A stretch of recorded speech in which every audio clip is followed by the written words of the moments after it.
السلام عليكم ورحمة الله وبركاته. بسم الله الرحمن الرحيم. የሼክ ሙሐመድ ቢን አብዱልወሃብ አጭር የህይወት ታሪክ። ሼክ ሙሐመድ ኢብኑ አብዱልወሃብ በ1415 ሂጅራ በሳዑዲ አረቢያ ነጅድ ግዛት ውስጥ በምትገኘው ኡየይና መንደር ተወለዱ። ያደጉት ታዋቂ የሃይማኖት ሊቃውንት በነበሩት ቤተሰብ ውስጥ ሲሆን ገና በለጋ እድሜያቸው ቁርአንን በቃላቸው አጥንተዋል። የመጀመሪያ ደረጃ የሃይማኖት ትምህርታቸውን ከአባታቸው ከሼክ አብዱል ወሃብ ዘንድ ተምረዋል። እውቀታቸውን ለማስፋፋት ወደ ተለያዩ የእስልምና ማዕከላት ተጉዘዋል። ሼክ ሙሐመድ ቢን አብዱልወሃብ የኖሩበት ዘመን በነጅድ አካባቢ የነበረው የሃይማኖት ግንዛቤ በጣም ተዳክሞ ሰዎች ከእስልምና መሰረታዊ መርሆች ወጥተው ለተለያዩ ፍጡራንና ቁሳዊ አምልኮ የሚሰጡበት ወቅት ነበር። ሼኹ ገና በልጅነታቸው በቤተሰባቸው ውስጥ የነበረውን የሊቃውንት መንፈስ በመውረስ በአባታቸው ቁጥጥር ስር ሆነው የሐንበልያ መዝሃብን ፊቅህ በሚገባ አጥንተዋል። ነገር ግን እውቀታቸው በአንድ አካባቢ ብቻ እንዲገደብ ስላልፈለጉ የሐጅ ስነ ስርዓት ለመፈጸም ወደ መካ ባቀኑበት ወቅት በዚያ ከነበሩት እንደ ሼክ አብዱላህ ቢን ኢብራሂም ያሉ ታላላቅ ምሁራን ዘንድ ተማሪ በመሆን የሐዲስ ዘገባዎችንና የዕልም ሰንሰለቶችን ተረክበዋል።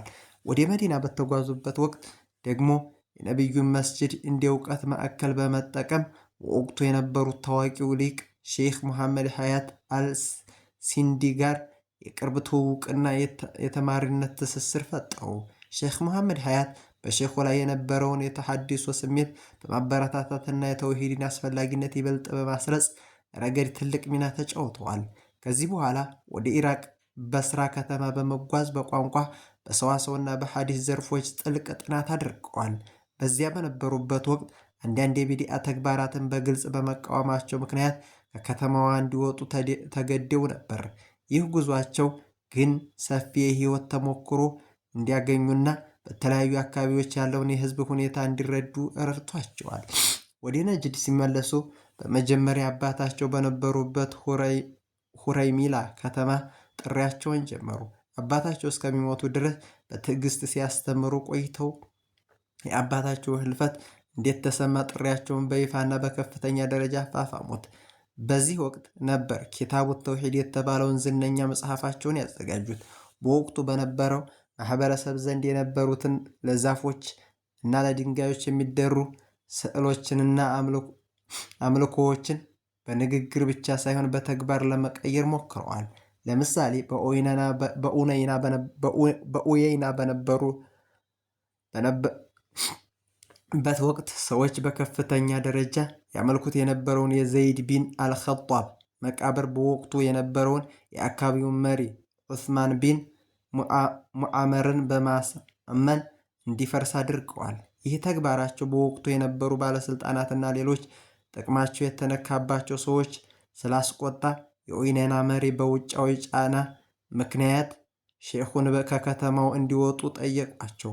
ሼኹም እግራቸው በደረሰበት ቦታ ሁሉ አላህ ረዳት እንደሚሆናቸው በማመን በእግር ተጉዘው ድርኢያ ገቡ። በዚያም ከኢማም ሙሐመድ ቢን ሳዑዲ ጋር የተደረገው ታሪካዊ ግንኙነት ተጀመረ። ኢማሙ ለሼኹ በድርኢያ ውስጥ ላንተ ደህንነትና ክብር ዋስትና አላህ ሲሏቸው፣ ሼኹም በበኩላቸው እኔም ካንተ ጋር ነኝ፣ ደሜ ደምህ ነው በማለት ቃል ገቡላቸው። ይህ ስምምነት ድርኢያን የእውቀትና የፍትህ ማዕከል አደረጋት። ሼኹ በድርኢያ በነበሩበት ዘመን ትኩረታቸው ትምህርት ላይ ብቻ አልነበረም። ይልቁንም ድሆችን በመርዳት በማህበረሰቡ መካከል የሚነሱ ቅራኔዎችን በሸሪዓ በመፍታትና ለመንግስታት ግንባታ አስፈላጊ የሆኑ ምክሮችን በመስጠት ንቁ ተሳትፎ ያደርጉ ነበር። በሺዎች የሚቆጠሩ ተማሪዎች ከየአቅጣጫው ወደ ድርኢያ እየመጡ ከእሳቸው እውቀት ይቀስሙ ነበር። ለተቃዋሚዎቻቸውና ለሌሎች የአካባቢው መሪዎች ደብዳቤ መጻፍ ጥሪያቸውን በሰላማዊ መንገድ ለማድረስ ጥረት አድርገዋል። በስተመጨረሻም ይህ ተሐድሶ ንቅናቄ በመላው የአረብ ባህረ ሰላጤ ተስፋፋ። ሼኹ ዕድሜያቸውን ሙሉ ለተውሂድ የበላይነት ከታገሉ በኋላ ልጆቻቸውና የልጅ ልጆቻቸው የእሳቸውን መንገድ እንዲቀጥሉ በማስተማር በ91 ዓመታቸው በታላቅ ክብር አልፈዋል። ረሂመሁላሁ ተዓላ ረሕመተን